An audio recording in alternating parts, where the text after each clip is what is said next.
Hello everyone, final revision में आपका स्वागत है और मैं हूँ यश। आज का हमारा लेक्चर लास्ट ईयर में साइंस एंड टेक के जितने भी करंट अफेयर्स के टॉपिक सुर्खियों में रहे थे उनके बारे में होगा। यहाँ पर biotechnology, information technology, defence, space technology आदि से संबंधित सारे करंट अफेयर्स कवर किए जाएंगे। तो चलिए लेक्चर स्टार्ट करते हैं। फिर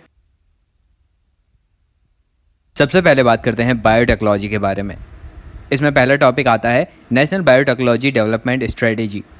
इस स्ट्रेटेजी का उद्देश्य है कि बायोटेक्नोलॉजी में इंडिया का पोटेंशियल मजबूत करना है ताकि 2025 तक हम बायो इकोनॉमी में $150 बिलियन का लक्ष्य प्राप्त कर सकें।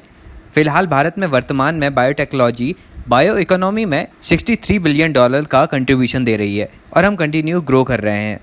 विश्व के टॉप 12 बायोटेक्नोलॉजी डेस्टिनेशन में इंडिया की रैंक 3rd है।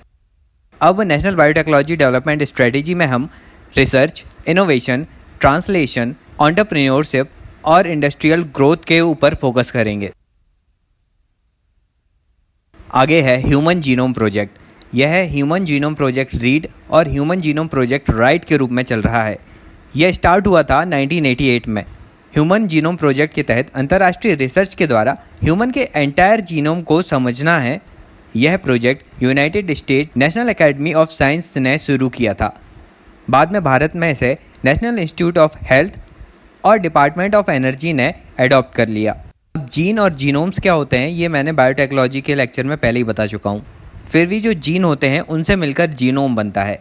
अब हाल ही में यह पता लगाया गया है कि हर जीनोम में डीएनए बेस पेयर के लगभग 3.2 बिलियन पेयर्स होते हैं।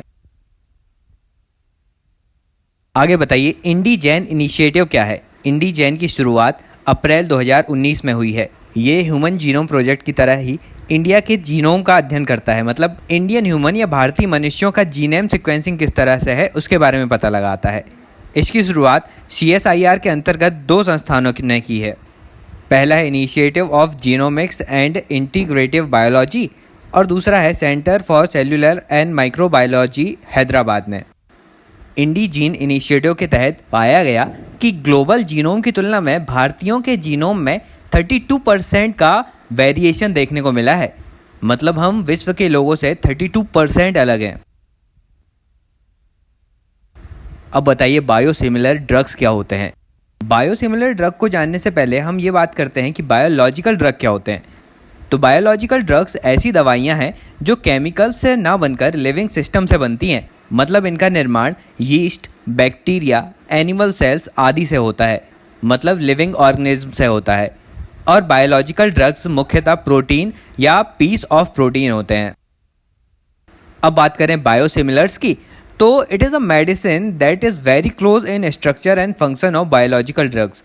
मतलब ये बायोलॉजिकल ड्रग्स के ही बहुत समान होते हैं और उन्हीं की तरह इनका फंक्शन भी होता है। लेकिन ये बीमारी के सिम्टम्स पर अटैक नहीं करते बल्कि उनकी जड़ पर अटैक करते हैं। मतलब जो बायोसिमिलर ड्रग्स हैं वो सीधे हमारी प्रतिरक्षा प्रणाली को मजबूत करते हैं। अब इन ड्रग्स के अलावा जो जेनरिक ड्रग्स होते हैं ना, वो सिर्फ केमिकल से बनाए जाते हैं। अब आगे बायोटेक्नोलॉजी की विभिन्न शाखाएं कौन कौन सी हैं उनके बारे में बात करते हैं। पहला है गोल्ड बायोटेक्नोलॉजी, ये कंप्यूटेशनल बायोलॉजी है। दूसरा वाइट बायोटेक्नोलॉजी, जिसमें बायोटेक को अधिक एनर्जी एफिशिएंट बनाने की बात की जाती है। फिर है रेड बायोटेक्नोलॉजी, जिसमें मेडिसिन और वेटेनरी प्रोडक्ट्स आते हैं।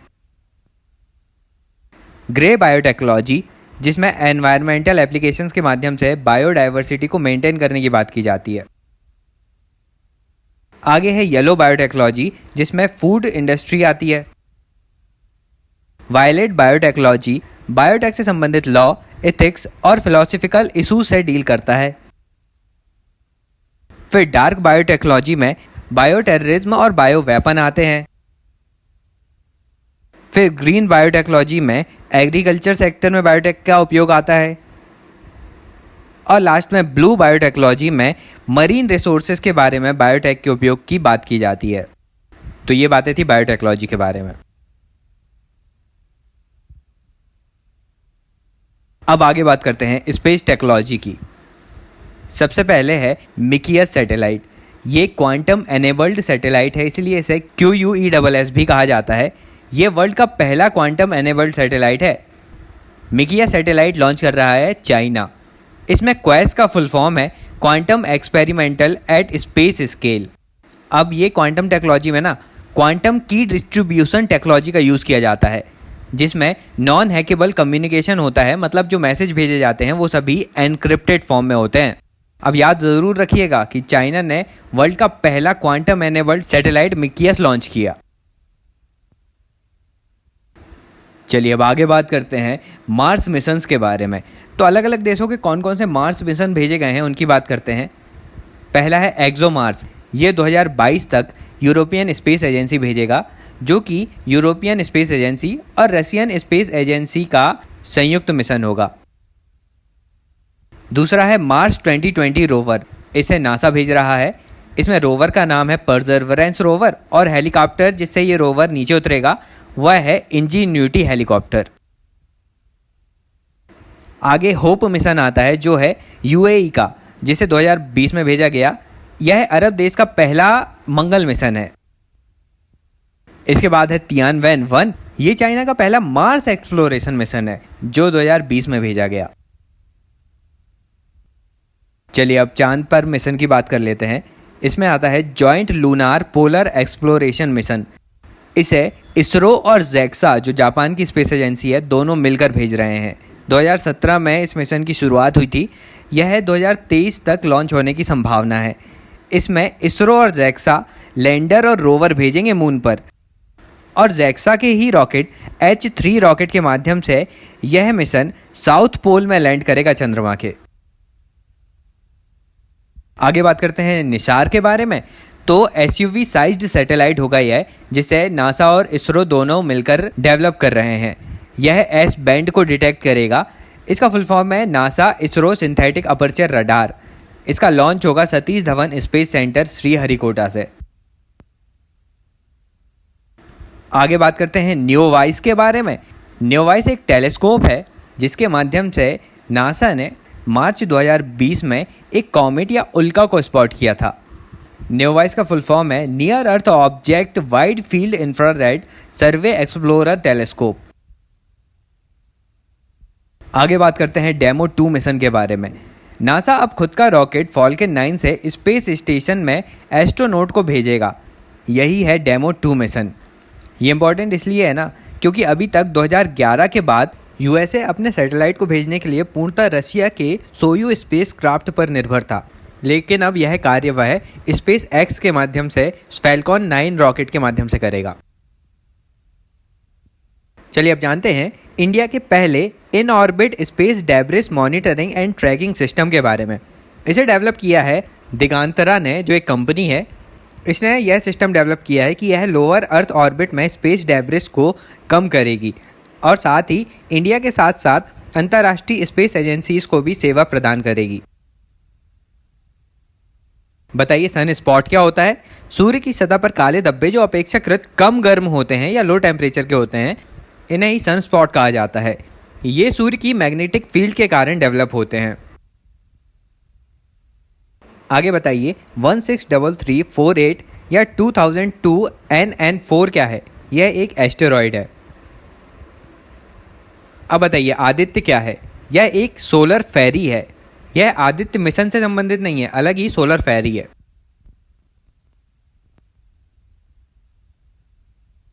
चलिए अब आगे आ जाते हैं डिफेंस टेक्नोलॉजी से संबंधित जानकारी देखते हैं। पहला है शौर्य मिसाइल। यह indigenously developed nuclear capable missile है। यह सुपरसोनिक नहीं बल्कि हाइपरसोनिक मिसाइल है, मतलब जिसकी स्पीड 5 से 10 मैक के बीच होती है। Shaurya missile surface to surface attack करती है जिसकी रेंज 1000 किलोमीटर है। शौर्य मिसाइल तो सरफेस से काम करती है, लेकिन इसी के समान आती है एक सबमरीन से लॉन्च होने वाली K-15 मिसाइल। ये दोनों लगभग एक ही समान है। और यह जो शौर्य है ना, यह कैनिस्टर बेस्ड सिस्टम है जो कहीं से भी लॉन्च नहीं किया जा सकता, पर्टिकुलर लॉन्चर चाहिए इसके लिए। आगे जानते हैं ध्रुवास्त्र के बारे में। यह एंटी टैंक गाइडेड मिसाइल है जिसे DRDO ने डेवलप किया है। ये एक फायर एंड फॉरगेट मिसाइल है। आगे बताइए S-400 सिस्टम क्या है? यह रशिया से लिया गया एयर डिफेंस मिसाइल सिस्टम है। अब इंडिया ने इसके लिए इंपोर्ट के लिए मंजूरी दे दी है। अब कुछ अन्य देशों के भी एयर डिफेंस मिसाइल सिस्टम इस प्रकार हैं। थर्ड है यूएसए का, जिसे उसने जापान में डिप्लॉय करके रखा है, और इजराइल का है आयरन डोम। आगे बात करते हैं समुद्रयान मिशन के बारे में। तो यह मिशन समुद्र में जाकर वहाँ की मरीन लाइफ का, वहाँ के एटमॉस्फेयर का अध्ययन करेगा। इसमें नोडल एजेंसी है मिनिस्ट्री ऑफ अर्थ साइंस। यह मिशन 2021-22 तक शुरू होने की संभावना है। इसे मिनिस्ट्री ऑफ अर्थ साइंस के अंतर्गत national institute of ocean technology के माध्यम से चलाया जाएगा। आगे बात करते हैं पिनाका। पिनाका एक रॉकेट लॉन्चर सिस्टम है, या फिर कहें तो यह indigenously developed multi barrel rocket launch system है। इसमें 12 रॉकेट्स को लॉन्च किया जा सकता है 44 सेकेंड्स में। इसकी रेंज 40 किलोमीटर है और यह 100 किलोग्राम के पेलोड्स कैरी कर सकता है या लॉन्च कर सकता है 37.5 किलोमीटर की दूरी तक। पिनाका को डीआरडीओ की ही एक शाखा armament research and development establishment ARDE ने डेवलप किया है। आगे बताइए स्मार्ट टॉर्पेडो सिस्टम के बारे में। इसमें स्मार्ट का फुल फॉर्म है supersonic missile assisted release of torpedo.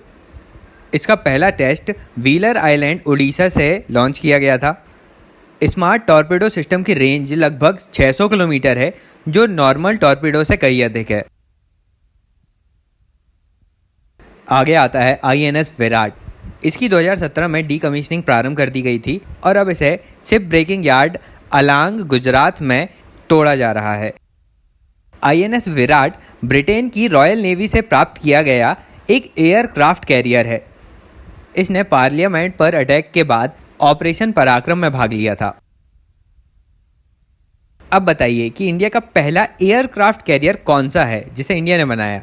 INS Vikrant. साथ ही INS विशाल भी भारत इंडिजीनियसली डेवलप कर रहा है। अब साथ ही साथ INS विक्रमादित्य के बारे में भी बात कर लेते हैं। ये रसिया से लिया गया था और अभी वर्तमान में सिर्फ INS विक्रमादित्य ही ऑपरेशनल है। यह short take off but assisted recovery aircraft carrier है, मतलब जिससे फाइटर जेट्स उड़ान भी भर सकते हैं। इसके सामने वाला हिस्सा थोड़ा उठा हुआ होता है। आगे बात करते हैं सा या SAAW के बारे में। इसका फुल फॉर्म है smart anti air field weapon. सा को DRDO द्वारा इंडिजीनियसली डेवलप किया जा रहा है।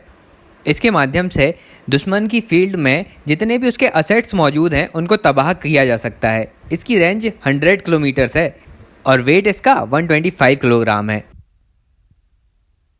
आगे तेजस की भी बात कर लेते हैं। तो इसे हिंदुस्तान एरोनॉटिकल्स लिमिटेड ने बनाया था। 2019 के बाद इसका निर्यात भी किया जाना शुरू हो गया है। इसमें 50% इंडिजिनस कंटेंट है। अब आगे भारत के विभिन्न फास्ट पेट्रोल वेसल्स के बारे में बात करते हैं। इसमें प्रमुख है अभी वर्तमान में ICGS Kanaklata Barua. Indian Coast Guard को दिया गया है यह। इसे फ्रीडम फाइटर कनकलता बरुआ के नाम पर रखा गया है। इसे डेवलप किया है garden reach ship builders and engineers Kolkata ने।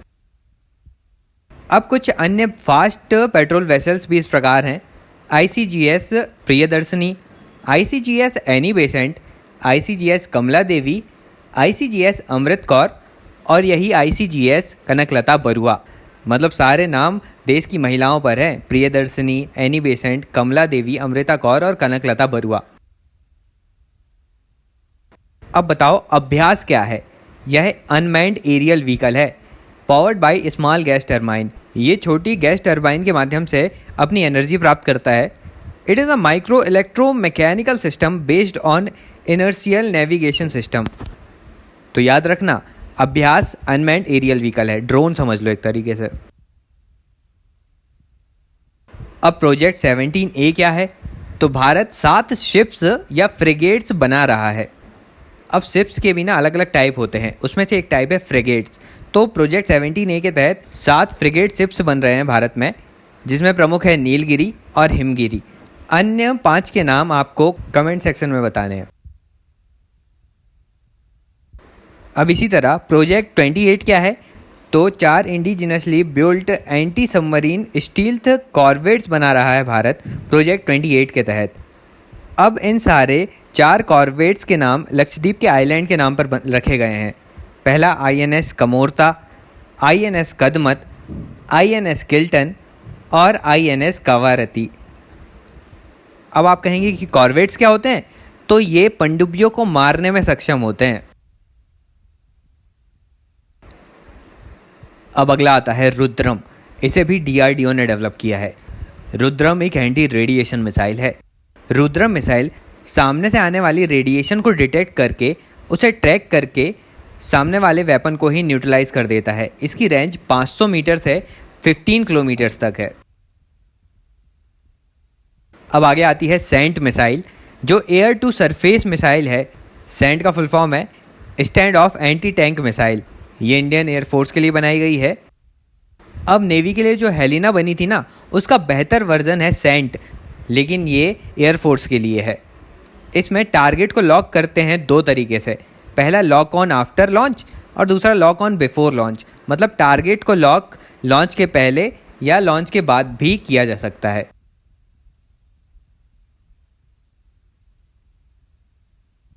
चलिए अब आगे बात करते हैं इंफॉर्मेशन टेक्नोलॉजी के बारे में।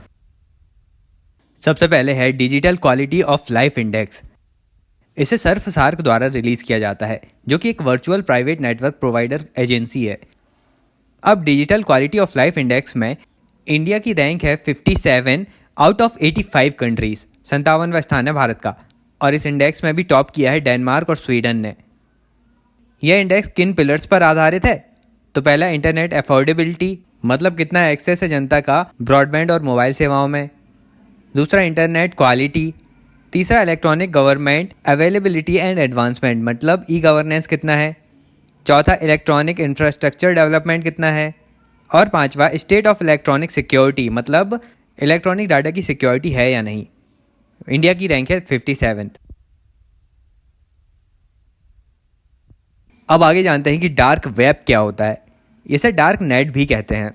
तो नेटवर्क के ना 3 टाइप होते हैं। पहला सरफेस वेब, दूसरा डीप वेब और तीसरा है डार्क वेब। डार्क वेब जो है वह है डीप वेब का ही एक पार्ट है। अब इंटरनेट का वह हिस्सा जिसे हम ट्रेडिशनल सर्च इंजन जैसे गूगल, सफारी या क्रोम आदि से एक्सेस नहीं कर सकते, क्योंकि ये सामान्यतः नॉन स्टैंडर्ड कम्युनिकेशन प्रोटोकॉल का इस्तेमाल करते हैं। यही हिस्सा डार्क वेब या डार्क नेट कहलाता है। यहाँ URL भी लागू नहीं होता। इसे विशेष प्रकार के स्पेशल ब्राउज़र से एक्सेस किया जाता है, जिसे द ऑनियन रिंग या टॉर ब्राउज़र कहते हैं। अब इसे ऑनियन रिंग क्यों कहते हैं?